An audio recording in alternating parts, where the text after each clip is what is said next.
I should have died when my squad breached that rebel bunker. 23 of us went in.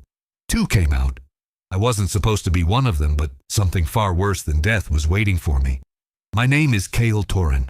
I'm 23 years old, though I look 40. I was born on Lothal, in a district where kids like me had 3 choices. Work the mines until your lungs gave out, join the cartels, or put on white armor and pretend you mattered. I chose the armor. I thought I was choosing honor. The Empire came to our school when I was 15. They didn't ask. They lined us up in the courtyard, measured our height, checked our teeth like livestock, and marked the ones who fit their profile. Athletic build. No obvious deformities. Young enough to mold. Desperate enough not to question. I checked every box. They told us we'd be heroes. Defenders of order. The galaxy's shield against chaos. My mother believed them.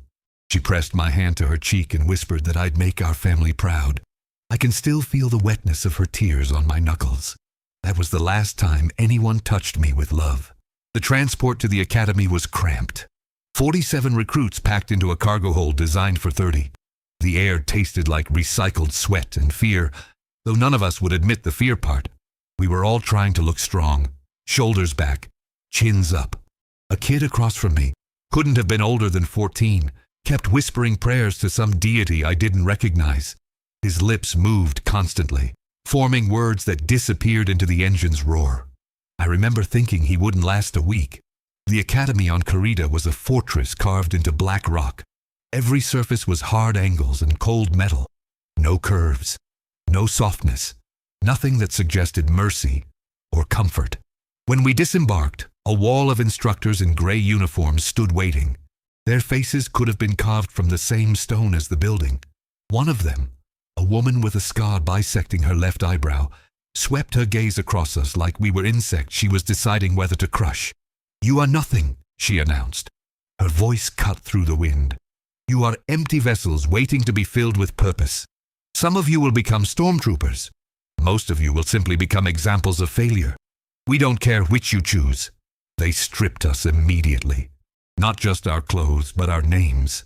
I stopped being Kale Torin. I became Trooper Candidate 7719. They shaved our heads in assembly line fashion, 10 seconds per recruit. The clippers were dull. They pulled more than they cut. The kid who'd been praying flinched and earned his first demerit. 3 demerits meant running the gauntlet. None of us knew what that meant yet. We'd find out. The first month was designed to break us. Wake at 0400. Physical conditioning until your muscles screamed. Tactical training where failure meant your entire unit suffered. They wanted us to learn that individual weakness endangered everyone. That your pain was selfish. That your limitations were crimes against your brothers. We ran 20 kilometers every morning in full gear. Not the armor yet, just weighted packs that simulated its mass. The Karita sun was merciless. Heat rose from the black rock in shimmering waves. Recruits collapsed. The instructors left them where they fell. If you couldn't keep pace, you weren't worth carrying. I learned to ignore the sounds of retching. The gasps for water. The whimpers that some tried to disguise as coughs. The praying kid made it 2 weeks. His name had been something soft, something gentle. I can't recall it anymore. We'd all stopped using names anyway. He fell during a punishment run, triggered by someone else's mistake. His leg snapped with a sound like dry wood splintering. The instructors didn't stop the formation. We ran past him as he clutched his knee, face gray with shock. That night, his bunk was empty. No explanation, no ceremony, just absence. I realized then that we weren't being trained to fight. We were being trained to accept loss. The blaster training started in month 2. They issued us training weapons, deactivated power cells that produced harmless light instead of plasma bolts. The range was underground, a massive chamber with hundreds of target lanes. The smell of ozone and scorched paint filled the space like incense. Our instructor, a clone trooper veteran with a serial number instead of a name, was different from the others. His armor bore scars, real ones, not the parade ground shine of the brass. He watched us with eyes that had seen things we couldn't imagine. 77%, he said during our first session. That's the acceptable accuracy rate for a standard stormtrooper. Anything less, and you're a liability. Anything more, and you might survive long enough to retire." His voice carried no emotion, just fact. I practiced until my hands cramped, until my shoulder ached from the recoil, until I could draw, aim, and fire in one fluid motion that felt more like breathing than shooting. My accuracy climbed to 82%. I thought I was good. I thought I'd earned something. Then they gave us live weapons. The weight was different. The power cell hummed against my palm, vibrating with barely contained energy. My first shot blew a fist-sized crater in the target's chest. The heat washed back across my face. The sound was thunder in an enclosed space. My ears rang for hours afterward. But what I remember most was the satisfaction, the pure, visceral satisfaction of destroying something. That should have been my first warning. Month 3 brought hand-to-hand combat. They paired us randomly, different weights and skill levels mixed without regard for fairness.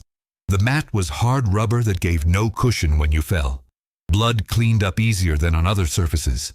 My first opponent was a recruit twice my size, a thick-necked brute from one of the factory worlds. His fists were industrial tools. The first punch broke my nose. I felt the cartilage collapse, tasted copper flooding my mouth. Pain exploded across my face in hot waves. "Get up," the instructor said. I got up. The second punch cracked my ribs. I went down again, gasping, each breath a knife of agony. The world tilted. Darkness crept in from the edges of my vision. "Get up." I got up. This continued until I stopped going down. Not because I'd learned to fight better, but because I'd learned to accept pain as a constant state, to function through it, to let it fuel me instead of stop me. When I finally landed a strike that dropped my opponent, knee to his temple while he telegraphed another haymaker, I felt nothing. No triumph. No relief. Just cold acknowledgement that I'd completed the task. The instructor nodded once. Acceptable. That was the highest praise anyone received. We lost 19 recruits that month. Some to injuries that wouldn't heal properly. Others simply vanished during the night, their bunks stripped by morning. Nobody asked questions. Asking questions suggested you cared about individuals. Caring about individuals suggested weakness. I learned to sleep light, to wake at any sound, to keep my locker sealed and my belongings minimal. Trust was a luxury. The Empire didn't train us for luxury. Month 4 was vehicle operation. They started us on speeder bikes, lightweight reconnaissance vehicles that handled like angry animals. My first ride ended with me wrapped around a tree at 40 kilometers per hour. My second ride ended with someone else wrapped around a tree. I learned to lean into turns, to anticipate terrain, to understand that the machine didn't care about my survival, so I'd better care enough for both of us. Then came the walkers, the Empire's armored assault vehicles, towering beasts of articulated metal and firepower. The cockpit was cramped, filled with controls that punished hesitation. The learning curve was measured in crushed obstacles and failed simulations. But there was something intoxicating about piloting that much destructive power, about feeling the ground shake with each footfall, about knowing you were untouchable inside that shell. That's when I started to change. It was subtle at first, a numbness that crept in during downtimes, moments where I'd catch myself staring at nothing, my mind blank and quiet. The constant pressure, the endless conditioning, the systematic removal of everything soft. It was creating space inside me, empty space where something else could grow, something cold. Month 5 brought ideological training. We sat in white rooms with white walls and white floors, watching holo recordings of the Emperor's speeches. His voice was silk over razors, promising order, stability, peace through strength. The rebellion was painted as chaos incarnate. Terrorists who would plunge the galaxy into darkness. Traitors who spat on the sacrifices of good soldiers. I believed it. We all believed it. When you've given everything to become something, you need that something to matter. The alternative was admitting you'd broken yourself for nothing. They showed us footage of rebel attacks, bombed facilities, murdered civilians, orphaned children. The images burned into my mind. I felt rage building, hot and righteous. These people needed to be stopped. These people deserved what was coming. Nobody showed us footage of what we did to planets that resisted. The orbital bombardments, the mass arrests, the executions in public squares. Those images wouldn't come until later, when it was too late to unsee them. Month 6 was the final evaluation. We'd started with 470 recruits. 208 remained. The rest were gone, erased from rosters like they'd never existed. We stood at attention in the main courtyard, arranged in perfect rows while officers moved between us with data pads. They were deciding who was worthy. The evaluation was 3 days of hell. Combat scenarios where the enemy never stopped coming. Tactical problems with no right answer. Psychological assessments designed to find cracks in our conditioning. I moved through it like a machine. Shoot, move, communicate, execute, no hesitation, no doubt, no mercy. When my designation was called for armor fitting, I felt nothing. Not pride, not relief. Just cold acknowledgement that I'd passed the threshold. They measured every centimeter of my body. The armor had to fit precisely, each piece locked to the body glove beneath. The helmet was last. When they sealed it over my head, the world became filtered views and recycled air. My breathing echoed in my ears. My voice came through a vocoder, stripped of individual characteristic. I looked in the mirror and saw a Stormtrooper staring back. White plastoid armor. Black lenses. Anonymous. Identical to every other trooper in the room. I had become exactly what they wanted. Graduation was brief. No families attended. No celebrations. Just an officer reading our new designations from a list. I stopped being 7719. I became Tango Kilo 728. My armor was stamped with the code. My identity was now a sequence of letters and numbers etched into plastoid. They shipped us to star destroyers, waiting in orbit. Mine was called Relentless, a name that felt both threatening and appropriate. The hangar bay was massive enough to swallow cities. TIE fighters hung in their racks like sleeping predators. The air tasted like fuel and ozone. My squad was already assembled when I arrived. 12 troopers in identical armor. We introduced ourselves by designation only. Tango Kilo 728, Charlie Hotel 413, Delta Sierra 992. The names were weapons. They told you nothing about the person underneath. Our sergeant was different. His armor bore kill markers, small scratches in patterns only veterans recognized. His voice carried authority earned through survival. He'd been a trooper for 8 years. In this profession, that made him ancient. Listen carefully, he said. The academy taught you how to shoot, how to follow orders, how to die efficiently, but they didn't teach you how to survive. That's my job. You follow my lead, you might live long enough to regret joining. Ignore me, and you'll be dead before you understand why. His designation was Tango Alpha 007. We called him 7. It was as close to a name as anyone got. Our first deployment was a pacification mission on a mining colony in the Outer Rim. The locals had refused imperial quotas, demanded better conditions, threatened to strike. Command decided to remind them who held the power. We boarded assault transports at 0300. The ride down was rough. Atmospheric entry rattled the hull. 20 troopers packed in darkness, weapons mag-locked to the walls, each of us alone with our thoughts. Mine were quiet, empty. I felt nothing about what was coming. The ramp dropped onto red dirt and harsh sunlight. We moved out in formation, weapons ready, scanning for threats. The colony was prefabricated structures and industrial equipment. Dust hung in the air like fog. The place smelled like poverty and desperation. The colonists were gathered in the central square. 300 people, maybe more. Miners with scarred hands and tired eyes. Their families. Children who stared at us with expressions I couldn't name. Fear, maybe, or hate, or both. Seven's voice crackled in my helmet. Perimeter. Standard intimidation protocol. Do not fire unless I give the order. We spread out, surrounding them. My finger rested near the trigger. The blaster felt heavy in my hands.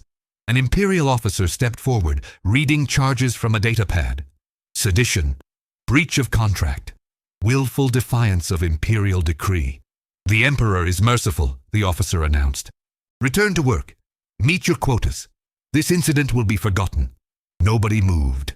The silence stretched, taut as a wire ready to snap. Then an old man stepped forward. His face was weathered. carved by years of hard labor. He opened his mouth to speak.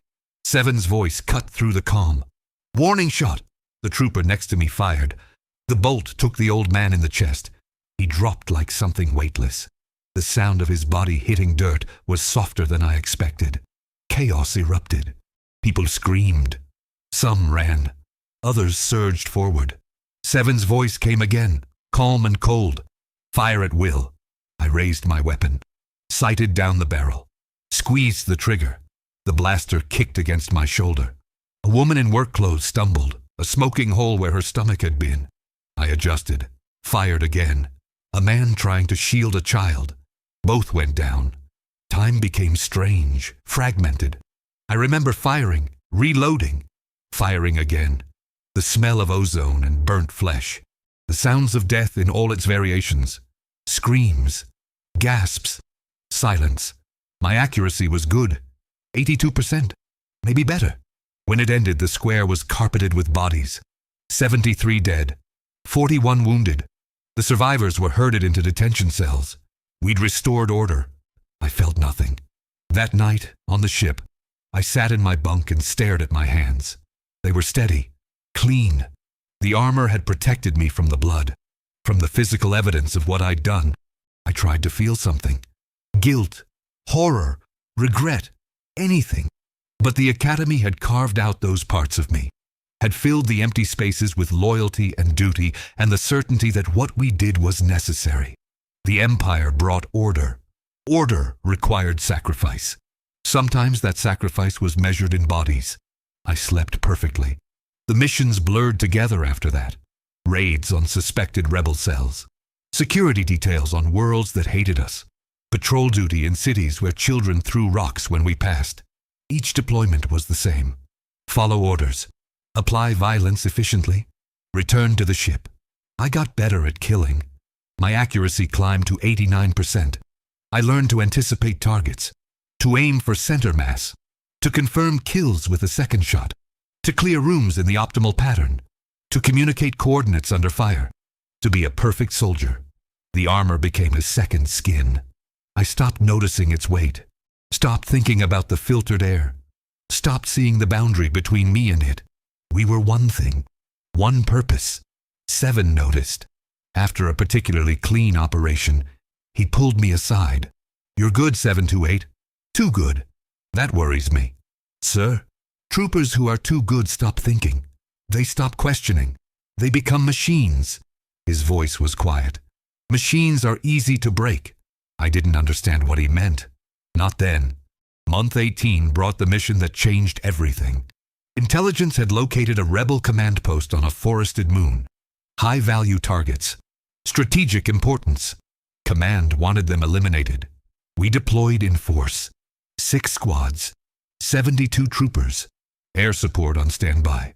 The forest was dense, trees like cathedral pillars, undergrowth that grabbed at your boots. Visibility was limited. The HUD in my helmet painted the world in tactical overlays, but the forest swallowed sensor signals. 7 let us in. We moved in formation, weapons up, covering angles. The rebels had fortified a bunker complex, Duracrete reinforced with local stone. Automated turrets covered the approaches. Motion sensors created a kill zone. We took fire immediately. Lass bolts carved through the trees. Bark exploded into wooden shrapnel. A trooper to my left took a hit in the chest. The armor absorbed most of it, but he went down hard. Another bolt found his exposed neck seal. He stopped moving. Seven's voice. "Suppress in advance. Squad 2, flanking maneuver, air support, light them up." The forest became chaos. TIE fighters screamed overhead, their cannons tearing the canopy apart. Trees exploded, the ground shook with impacts. We pushed forward through the destruction, firing at muzzle flashes, at shadows, at anything that moved. I made it to the bunker entrance. 5 troopers with me. The door was sealed. 7 appeared, carrying a breaching charge. He set it, we stacked up, and he triggered the detonation.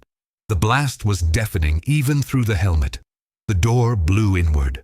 We poured through the smoke, clearing rooms in practiced sequence. I shot 3 rebels in the first corridor, 4 more in a side chamber. They were trying to destroy data terminals. trying to deny us intelligence. We didn't let them. The bunker went deep. Multiple levels. Sleeping quarters. Command centers. Medical bays. Each room was a battle. Each doorway a death trap. My blaster overheated twice. I switched to my backup pistol. Kept moving. Kept shooting. In the third level, we found the command staff. 6 officers around a tactical display. They surrendered immediately, hands up, weapons dropped. 7 ordered us to secure them, to bind their hands, to prepare them for transport and interrogation. One of them was young, maybe my age. Her uniform was rebel gray, but her eyes were human. Scared.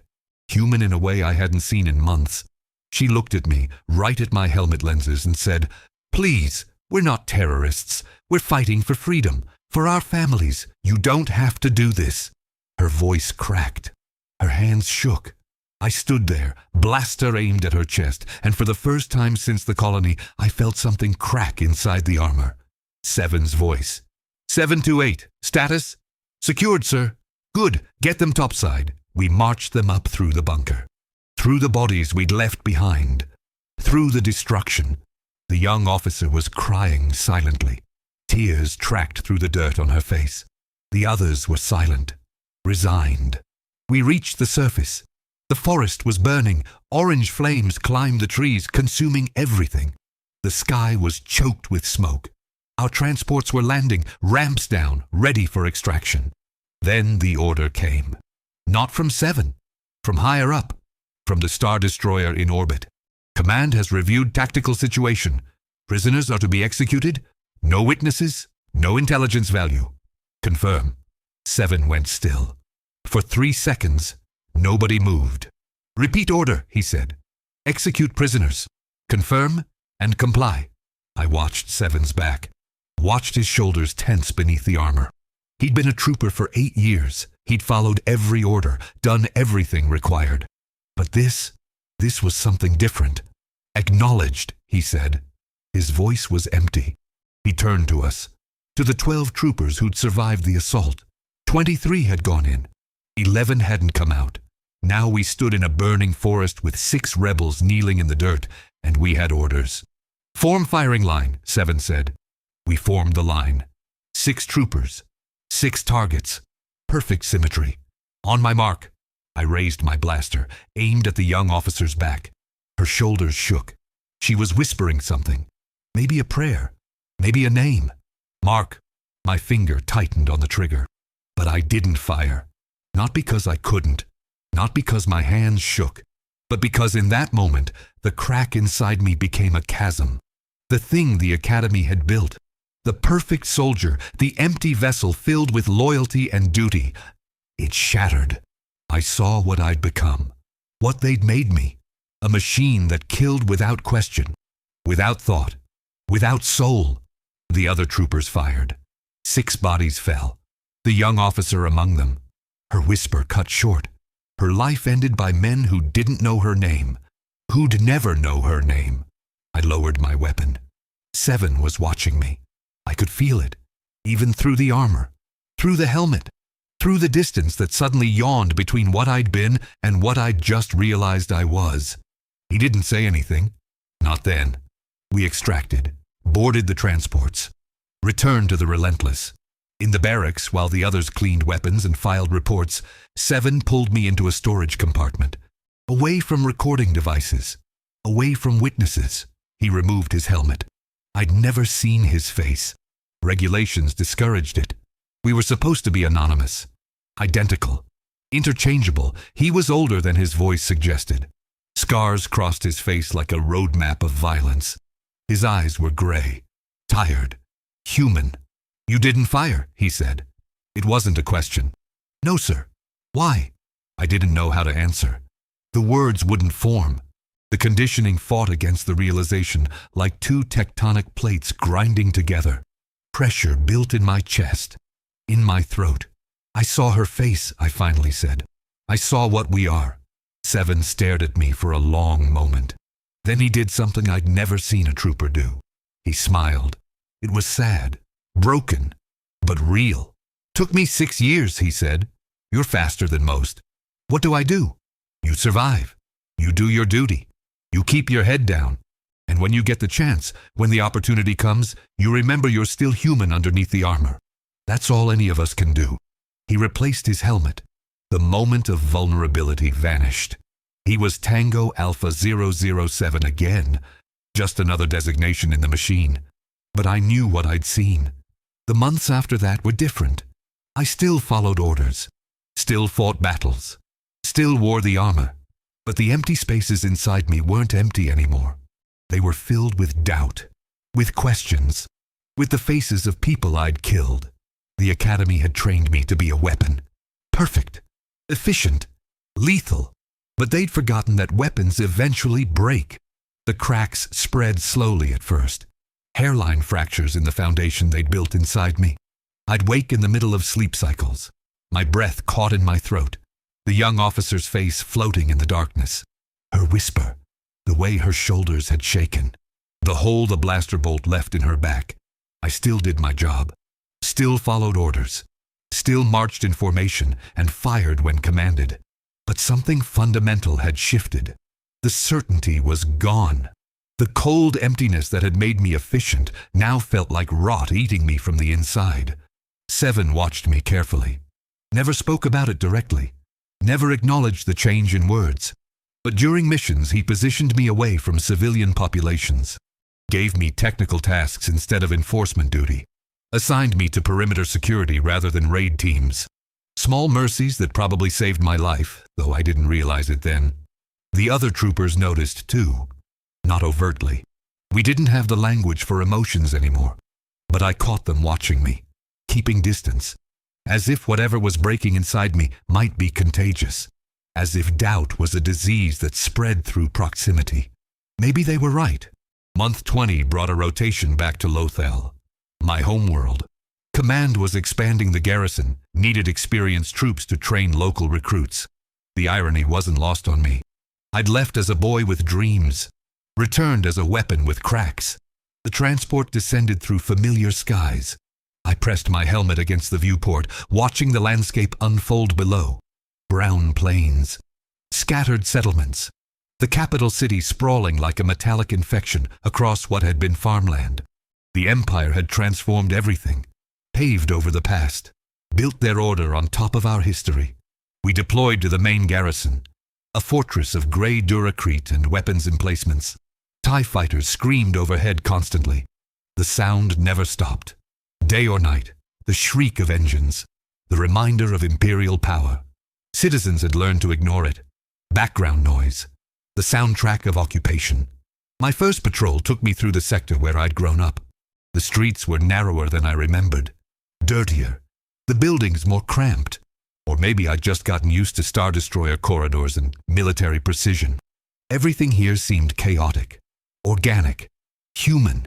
We passed the school I'd attended. It was still there, but transformed. Imperial banners hung from every window. Propaganda posters covered the walls. Children in gray uniforms marched in formation during their physical training. Learning to move as units. Learning to obey. Learning to stop being individuals. One of the children broke formation. A girl, maybe 10. She stumbled, caught her foot, went down hard. The instructor screamed at her, made her run laps while the others watched. The lesson was clear. Weakness endangered everyone. Failure was selfish. I'd learned that lesson 7 years ago. Watching it repeated felt like staring into a mirror that showed the past. We continued the patrol. Citizens moved out of our way without looking up. Eyes down, shoulders hunched. The body language of the conquered. They'd learned that attracting a stormtrooper's attention was dangerous. Better to be invisible. Better to fade into the background. An old woman crossed our path. She didn't move fast enough. One of my squad mates shoved her aside. She fell. Groceries scattered across the pavement. Nobody helped her. Nobody stopped. They just flowed around her like water around a stone. I almost helped. Almost broke formation. Almost remembered that I'd been human once. But Seven's voice came through the comm. Maintain formation. Keep moving. I kept moving. That night, I couldn't sleep. I lay in my bunk, helmet off, staring at the ceiling. The The barracks were identical to every other barracks on every other world. Same gray walls, same harsh lighting, same recycled air that tasted like metal and antiseptic. Home was everywhere and nowhere. I thought about my mother, my father, whether they were still alive, whether they still lived in the same house, whether they remembered me or if I'd become just another trooper to them, another anonymous suit of white armor keeping their street safe, or keeping them suppressed. The distinction had become unclear. Week 2 brought training duty. I was assigned to oversee new recruits, 23 kids fresh from selection. They looked so young, so eager, so certain they'd chosen something meaningful. I'd been them 7 years ago, a lifetime ago. The training followed the same pattern I'd endured. Break them down, strip away individuality, build them back up as weapons. I watched it happen in real time, accelerated by familiarity. Saw the light fade from their eyes, saw the questions stop, saw them become empty vessels. One recruit stood out. Designation Tango Hotel 491. He was small, quick, smart enough to keep his head down, but not smart enough to hide the thinking behind his eyes. He reminded me of myself. That was dangerous. During a conditioning exercise, he hesitated. Target practice with moving civilian holograms. The scenario was standard. Identify threats in a crowd. Shoot fast. Shoot accurate. Don't hit innocents. 491 froze when a child hologram ran across his field of fire. Just for a second. Just long enough to miss his target. The simulation failed. The instructor punished the entire unit. 100 push-ups. Full gear. In the midday sun. The others hated 491 for it. I could see it in their body language. The way they kept distance. The way they didn't help when he struggled. They were learning. Weakness was contagious. Had to be isolated. Had to be eliminated. After the exercise, I pulled 491 aside. Against protocol. Against my better judgment. You hesitated, I said. Yes, sir. Why? He was silent, working through whether honesty would help or hurt. Finally, it was a child, sir. Even a hologram. It felt wrong. Wrong is irrelevant. Hesitation gets people killed. Gets your squad killed. You understand? Yes, sir. But his eyes said he didn't. Not really. He was still holding on to something. Some piece of himself the academy hadn't carved out yet. I should have reported him. Should have flagged him for additional conditioning.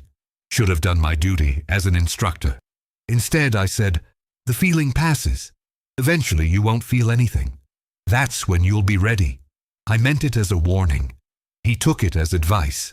That night, 7 found me in the armory. I was cleaning my blaster for the 3rd time. Unnecessary. Compulsive.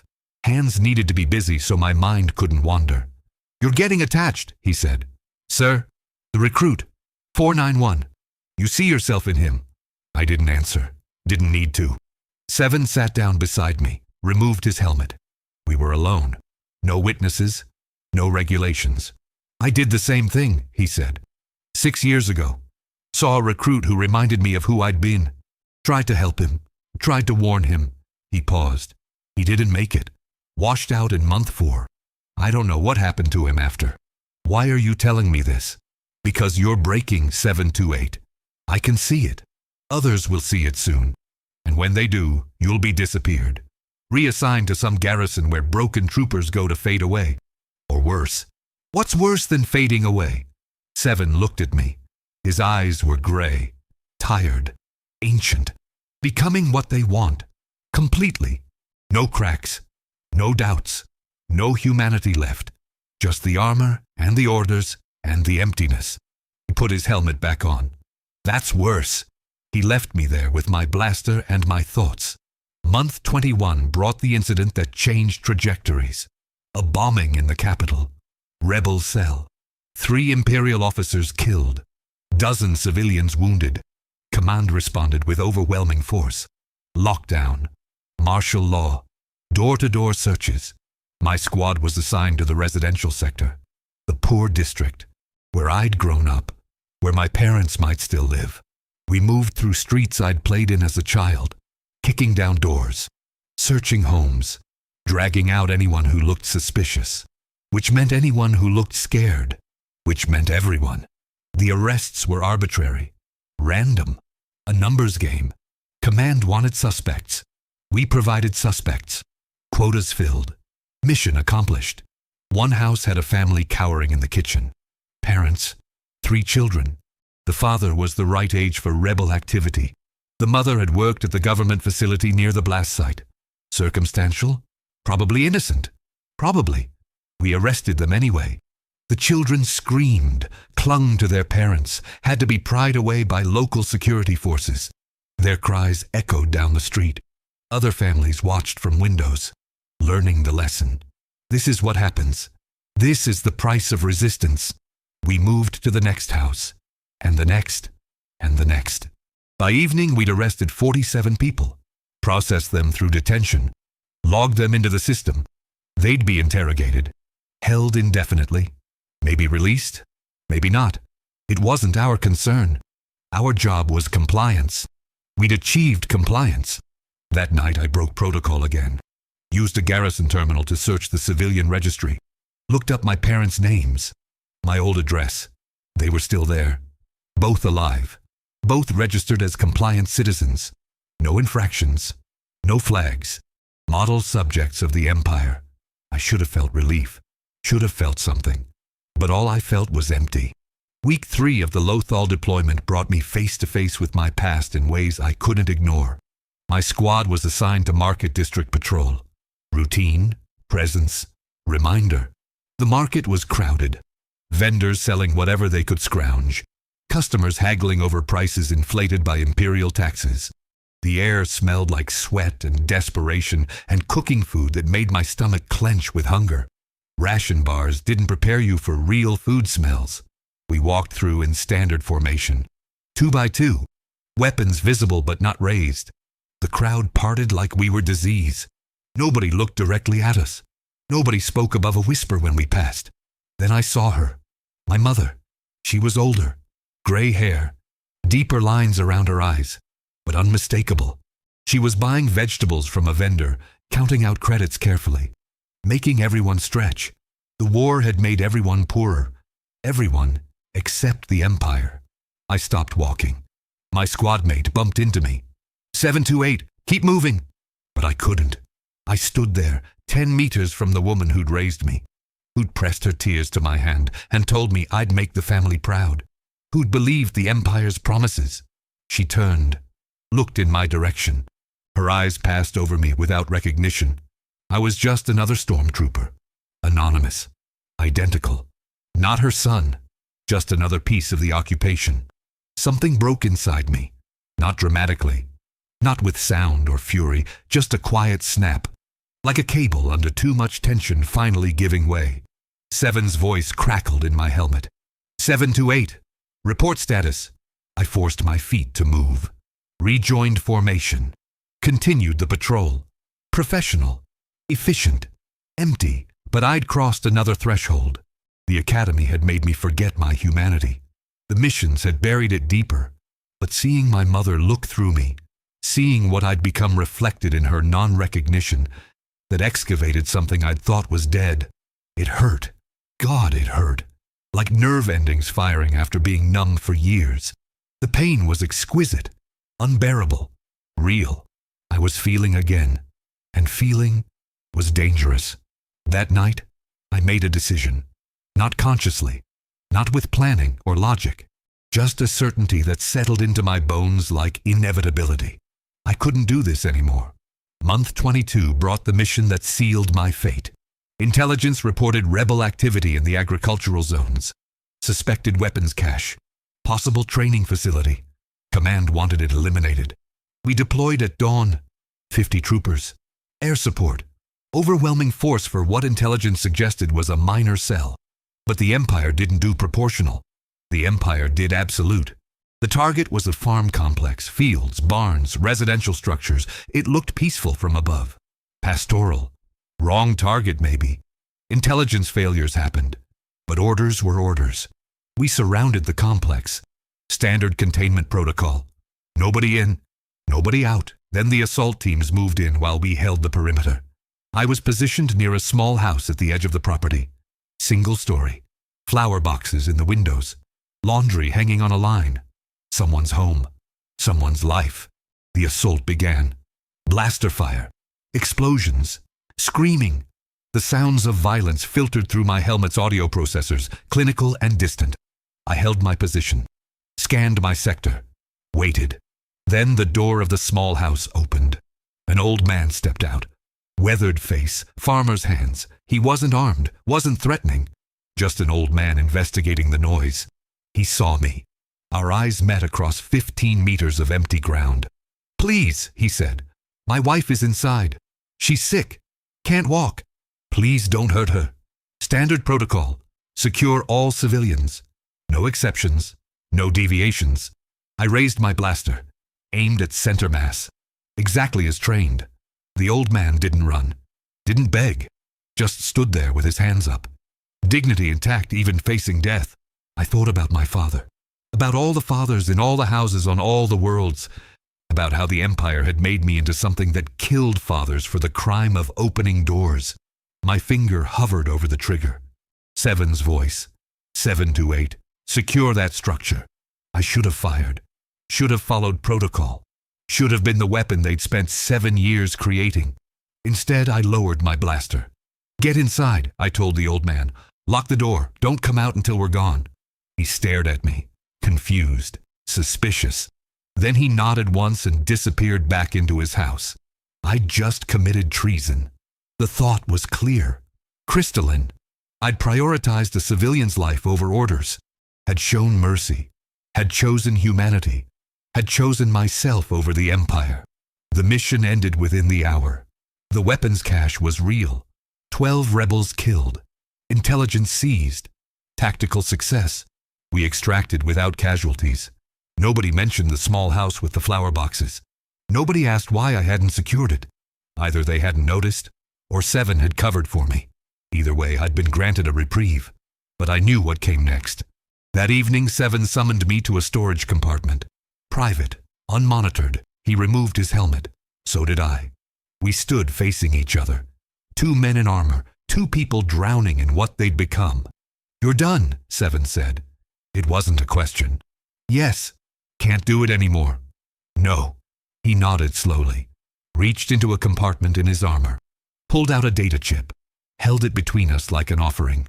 Rebel contacts, safe houses, smuggler routes, everything I've gathered over 8 years.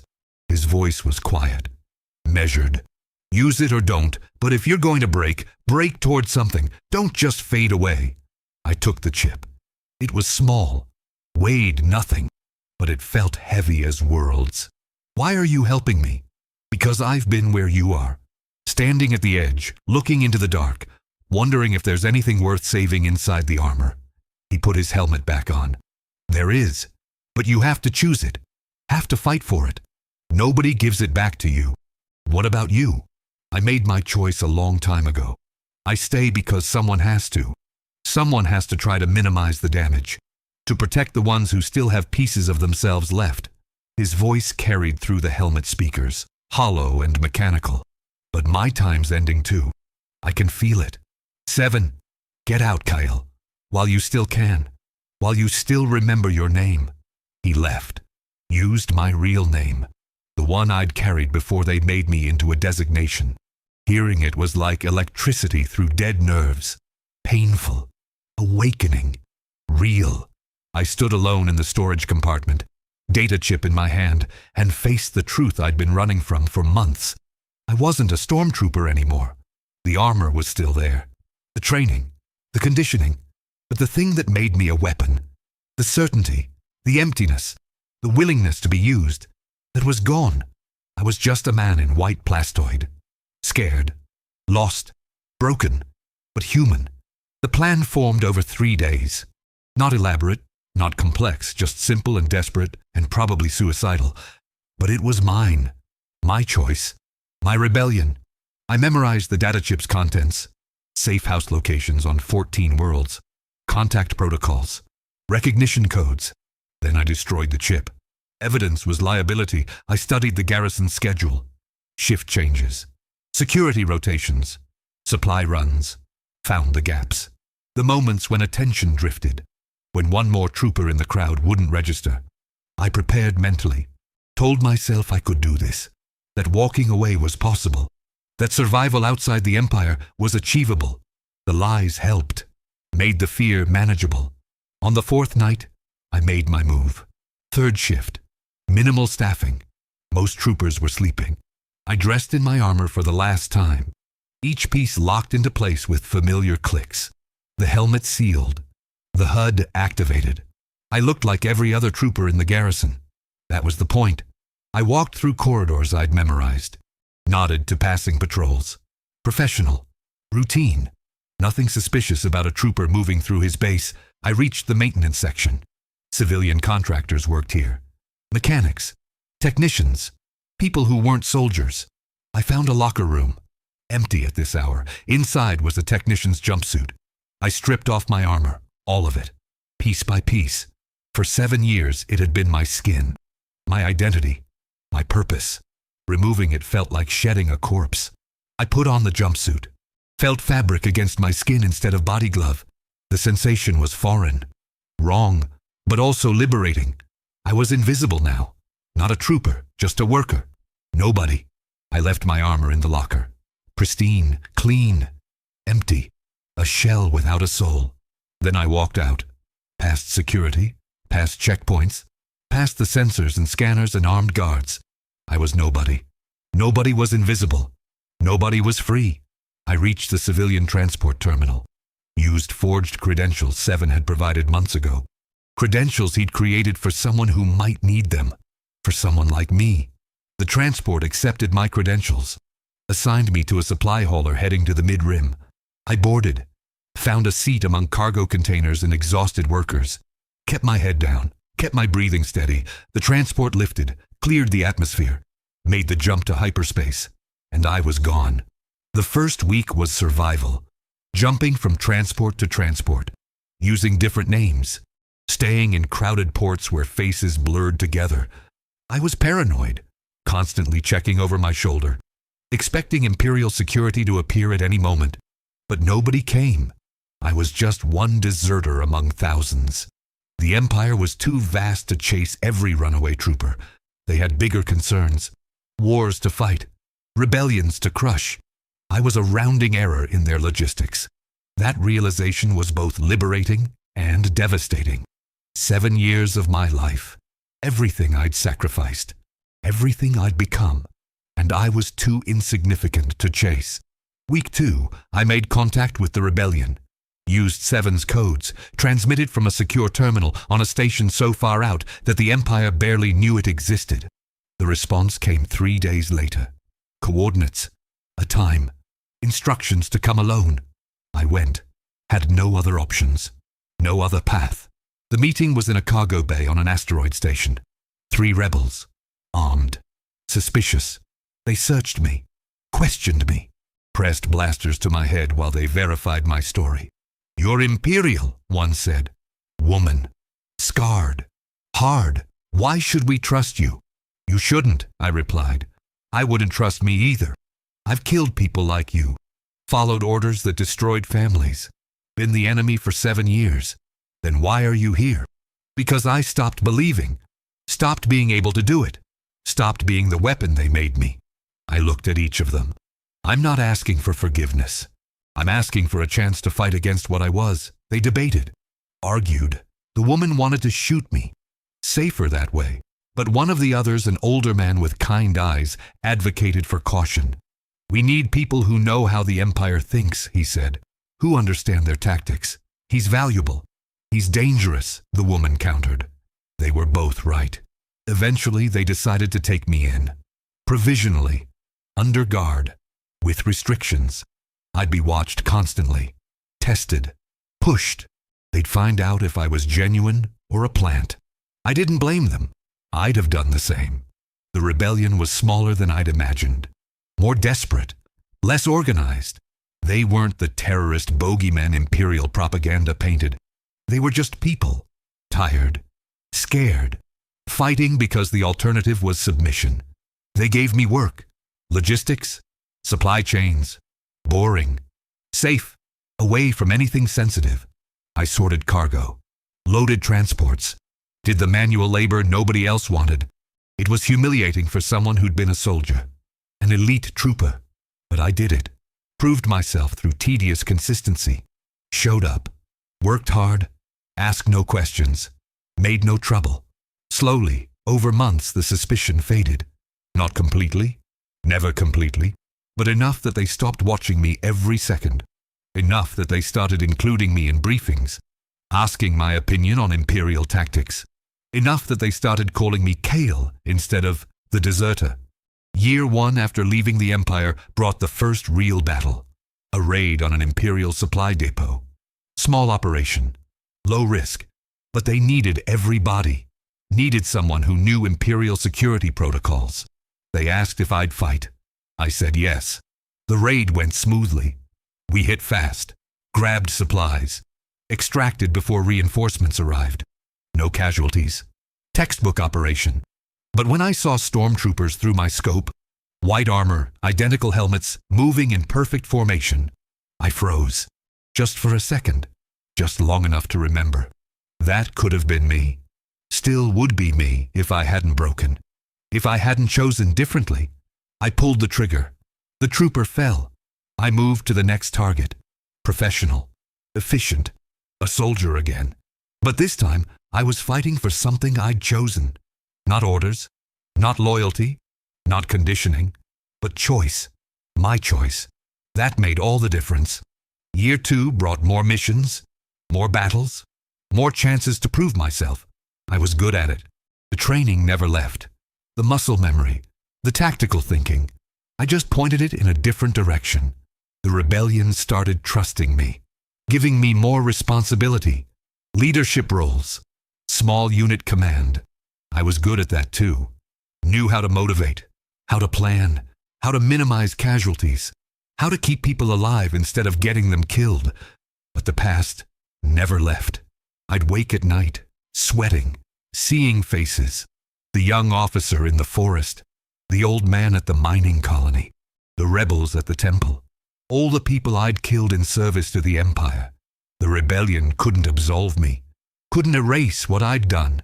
Could only give me a chance to build something different. To be something different. Some days that was enough. Other days it wasn't. Year 3 brought word about 7. Through intelligence channels.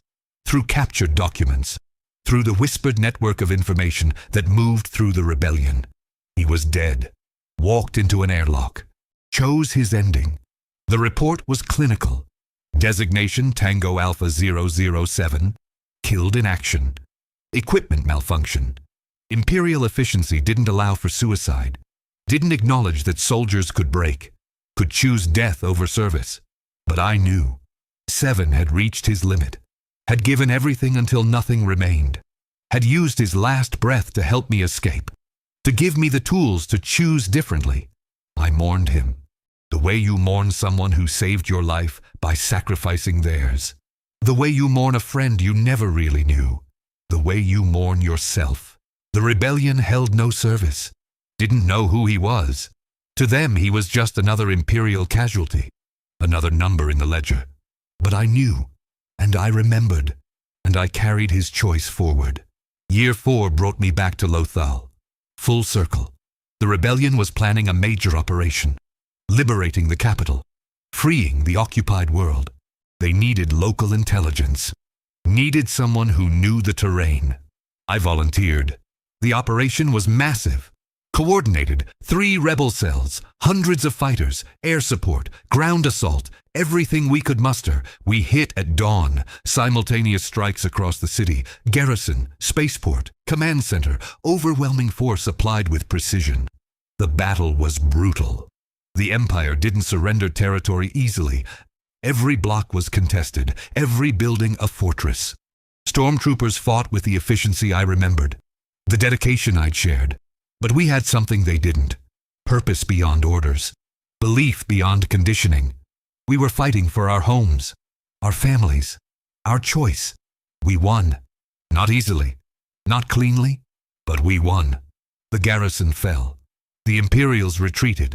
The capital was free. For now. For however long we could hold it. In the aftermath, I walked through streets I'd patrolled as a stormtrooper, past the school where I'd learned, the market where I'd seen my mother, the residential sector where I'd grown up. Citizens were celebrating, dancing, crying, embracing, freed temporarily from occupation. I searched for my parents' house, found it, still standing, scarred by blaster fire, but intact. I knocked. My mother answered.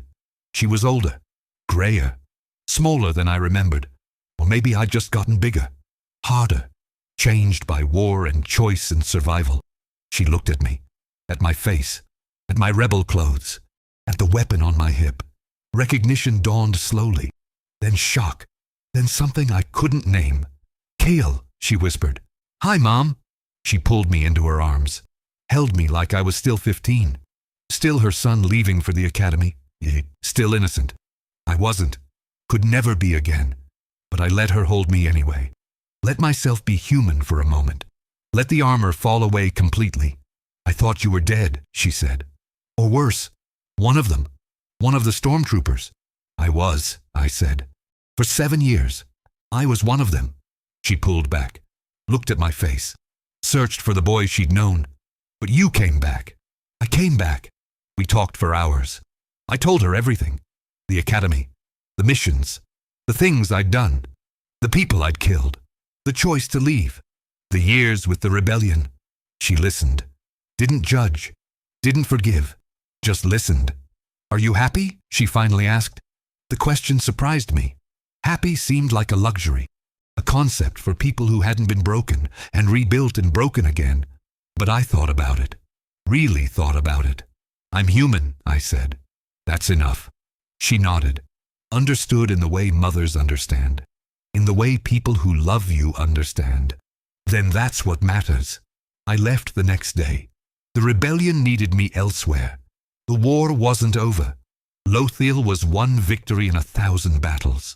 The Empire was vast. We were small, but we were fighting. And I was fighting as myself, as Kale Torin.